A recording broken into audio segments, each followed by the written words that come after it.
जय सिया राम।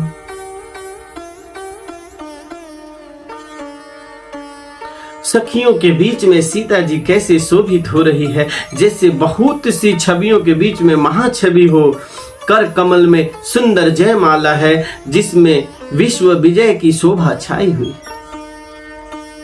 सीता जी के शरीर में संकोच है, पर मन में परम उत्साह है। उनका यह गुप्त प्रेम किसी को जान नहीं पड़ रहा।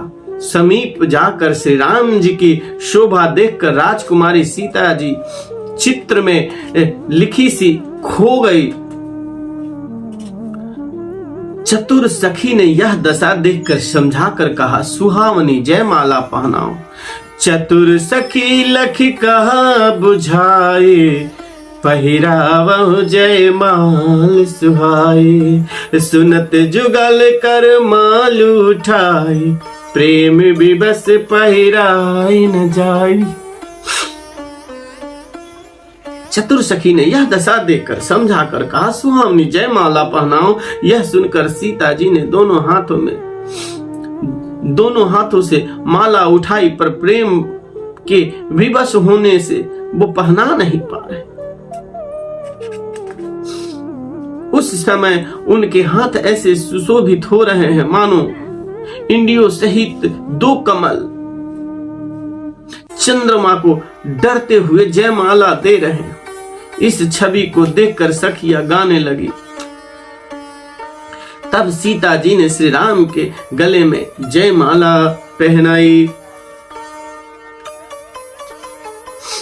श्री रघुनाथ जी के हृदय पर जयमाला देखकर देवता फूल बरसाने लगे। समस्त राजागण इस प्रकार सकुचा गए मानो सूर्य को देखकर कुमुदों का समूह सिकुड़ गया हो।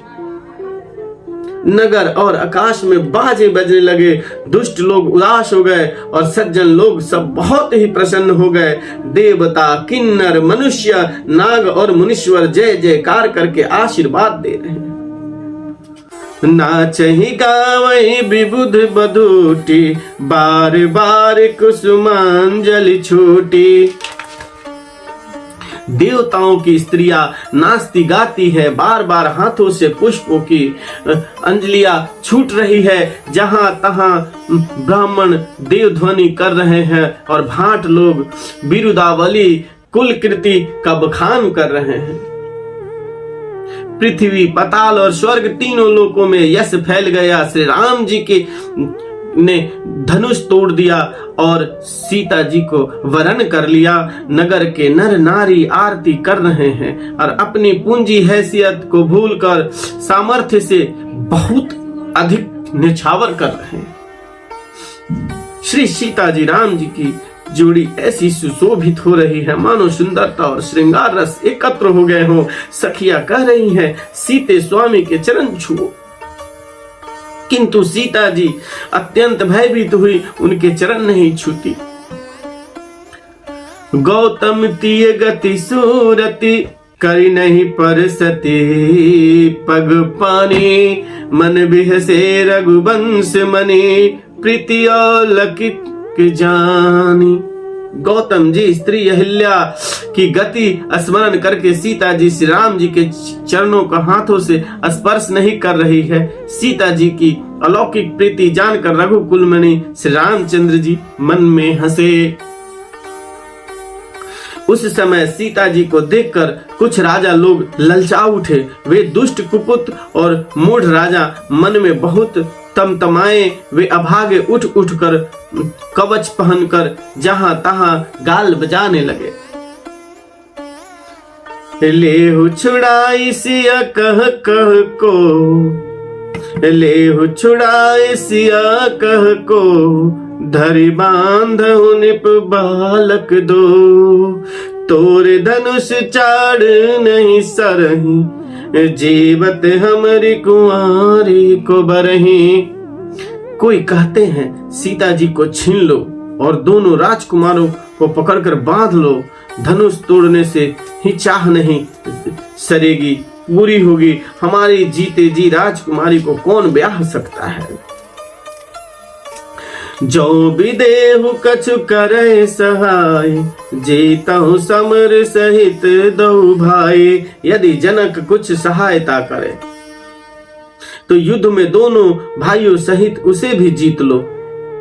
यदि जनक कुछ सहायता करे उन लोगों की तो युद्ध में दोनों भाइयों सहित उसे भी जीत लो। यह वचन सुनकर साधु राजा बोले, इस निर्लज राज समाज को देखकर तो लाज भी नहीं लग गई इसको।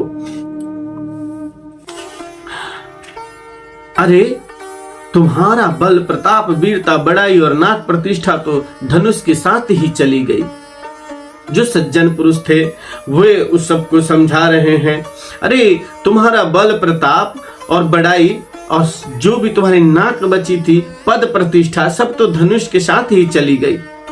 वही वीरता थी कि अब कहीं से मिली नहीं, ऐसी दुष्ट बुद्धि है, तभी तो विधाता ने तुम्हारे मुखों पर कालिख लगा दी है। दोहा, आज फिर इसी दोहा पे विश्राम देंगे। कल प्रातः यहीं से श्री गणेश करेंगे। देखहु राम ही नयन भरी, तज ईरिसा मद को, लखन रोष पावक प्रबल, जानी सलभ जनि हो। सियावर रामचंद्र की जय।